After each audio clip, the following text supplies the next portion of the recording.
ጌታችን መድኃኒታችን ኢየሱስ ክርስቶስ የታመመውን ሕማም የደረሰበትን ስቃይ ሁሉ የምናስብበት ሳምንት ነው ስንል ሕማሙን ትንሽ አድርገው የሚቆጥሩ ብዙዎች አሉ። ነገር ግን ይሄ ሕማም እጅግ በጣም ከፍ ያለ ሕማም ነው። ይሄ ሕማም እያንዳንዱ አንድ ሰው ላይ አንዱ ብቻ ቢደርስ ሊገል የሚችል ወይም ደግሞ ሕማሙ ከፍ ብሎ ደርሶ ነፍስን እስከ ማሳጣት የሚደርስ የሆነ አይነት በሽታ ነው። ለዚህም እንደውም ሊቃውንተ ቤተክርስቲያን ከ13ቱ ሕማማተ መስቀል ውስጥ 3ቱን መጨመር አያስፈልግም ወይም ደግሞ ልንጨምራቸው የሚገባ አይደሉም፣ ምናልባት እንደ ንዑሳን አድርገን ልናነሳቸው የሚችሉ ነው ብለው ራሱ አንዳንዶቹ ሕማም እስከ መሞት፣ እስከ መውደቅ፣ እስከ መጥፋት የሚያደርሱ አይደሉም ብለው ለምሳሌ እንደ ጽርፈተ አይሁድ ያሉትን፣ ወሪቀ ምራቅ ያሉትን፣ እርግዘተ ወገባው ደግሞ ያሉትን እነዚህን አይነት ሕማሞችን ከነዛ ልንደምራቸው የሚገባ አይደለም። አንድ ሰው ቢሰደብ ምናልባት ሊያዝን ይችላል፣ ምናልባት ደግሞ መጥፎ የሆኑ ስሜቶች ሊሰሙት ይችላሉ። ግን ሕማሙ ደግሞ እስከ ሞት ሊያደርሰው አይችልም። ስለዚህ ጽርፈተ አይሁድም ደግሞ ልክ እንደዚሁ ነው፣ የአይሁድ ጽርፈት ነው።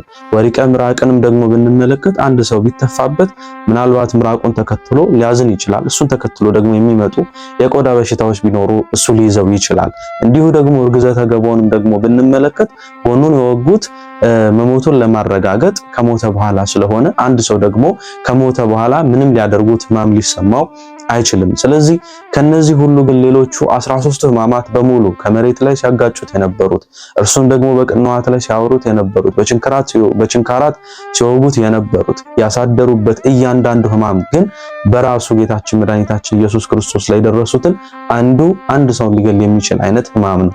ስለዚህ ይህንን የመሰሉ ትልልቅ የሆኑ ሕማሞችን የምናስብበት ሳምንት ስለሆነ እጅግ በጣም ጌታችን መድኃኒታችን ኢየሱስ ክርስቶስ ለእኛ መታመሙን የምናስታውስበት ሳምንት ስለሆነ ይህ ሳምንት በቤተክርስቲያናችን ይህንን ሕማማቶች የሚወሳበት ሳምንት ነው ማለት ነው።